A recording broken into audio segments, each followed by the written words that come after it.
Hello Cancer, Sun, Moon, Rising, and Venus signs. Kamusta kayo? Sana po yun nasa mabuti kayong kalagayan. Welcome back po sa Star Tarot. Kung bago kayo rito, welcome din kayo. Thank you sa inyong support. I truly appreciate it. God bless you all. Cancer, pa una mensahe ninyo ay Queen of Swords. Ayan. So, dito sa Queen of Swords, no? This is urging you to be truthful, be honest, no, sa sarili ninyo at sa ibang tao. Communicate clearly and effectively. Kung ano yung nilalaman ng isip ninyo, ano yung nilalaman ng damdamin ninyo, then yun ang ilabas ninyo. Okay? Put words, no, into whatever it is na iniisip ninyo, kumbaga.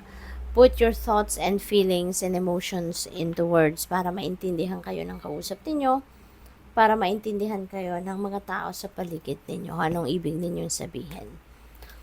Six of Wands is a triumphant energy, kaya magtatagumpay kayo. Meron success dito na naghihintay sa inyo, Cancer. So, napakaganda. Whatever this is na pinagtrabahuan ninyo, no? Project man yan, trabaho sa opisina, or kung ano man ang task na binigay sa inyo, mapagtatagumpayan nyo na yan sa ngayon. Finally, you will be recognized. Finally, you will be rewarded. No? Kung ano man ang sipag at tiyaga, attention, time na binuhos ninyo dito, it's all be rewarded sa ngayon, no? So, we have the devil energy. Yan. So, this is Capricorn energy, Cancer, kaya maaring meron kayong dealings with Capricorn person, no? Or baka meron kayong Capricorn placements sa yung chart. We have Page of Swords. Ayan. So, merong paparating na balita dito.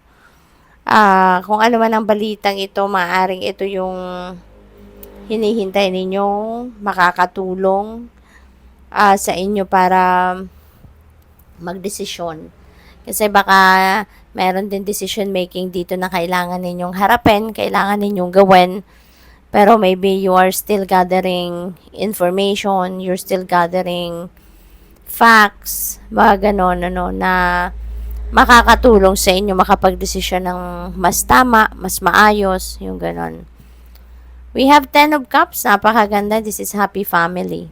No, masayang pamilya, masaya ang lahat dahil walang away, nagkakaintindihan, loving family, ano pa ba?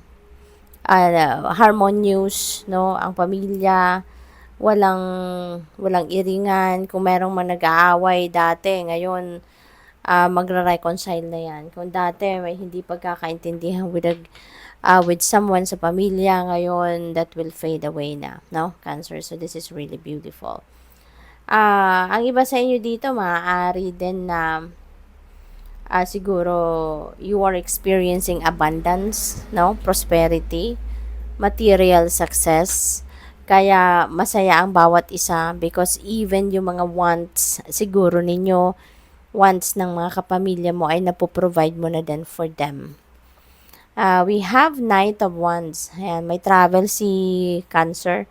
Baka meron kayong travel plans soon. Gagawin ninyo yan. Maaring ganon.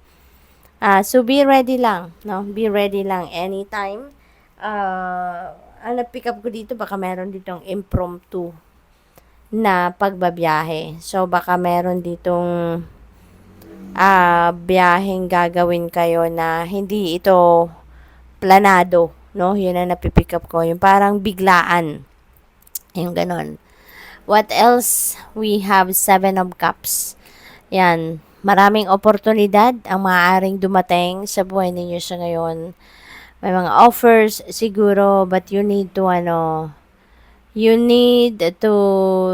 think twice, thrice, or many times, no? Bago kayo mamili because parang meron ditong Alam mo yun, yung siguro maraming oportunidad dito na maaring sabay-sabay na dumating. Kaya maaring mag-cause ito sa inyo ng confusion or mag-cause ito sa inyo ng pagkaaligaga, no?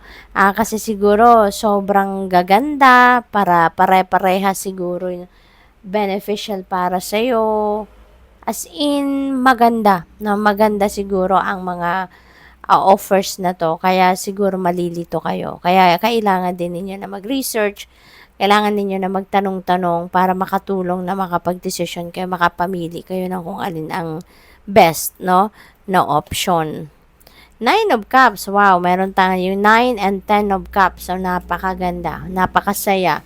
Magiging masaya na din kayo ngayon, Cancer ko. Kung in some areas of life ninyo parang down kayo, feeling down kayo, pero in some areas babawi at magiging masaya kayo. This is a time for happiness. This is a time of joy. This is a time of material success. At saka wishes are coming true, no? Meron kayong mga wishes dito that are coming to fruition. Kaya napakasaya ninyo rito dahil makukuha nyo na kung ano yung gusto ninyo, ma-enjoy nyo na kung ano yung gusto ninyo, no? So, good luck. Thank you for watching. Love and light. Namaste.